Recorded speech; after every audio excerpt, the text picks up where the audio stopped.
rungtynių baigtis, kaip ir jinai, negalim taip sakyti, bet priešininkas, matėm, puikiai turi praktiškai visose pozicijose šiokią tokią persvarą. Tik individualiai stiprų žaidėjai ir galim sakyti, kad jeigu mes šiandien būtume laimėję, tai tikrai būtume sukūrę turbūt mažą stebuklą. Bet aš didžiuojuosi vyrais, kurie tikrai kovėsi.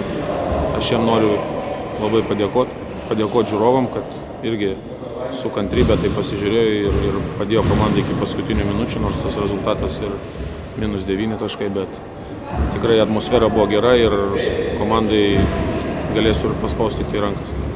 Trumpas atsarginis suolas. Tai vat ir tos priežastis, man atrodo, visi puikiai žino, Vaitiekūnas nežais 3 mėnesius, Aurimui Urbonui irgi ten rankos, tokia kaip ir mikrotrauma.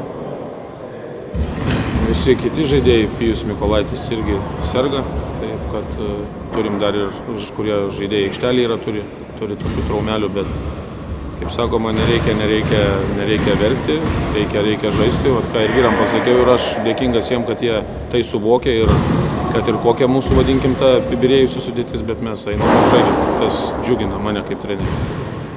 Vakar traumą gavo Tadas Sebežas. Labai rimta. Ten čiurnos raiščių patempimas.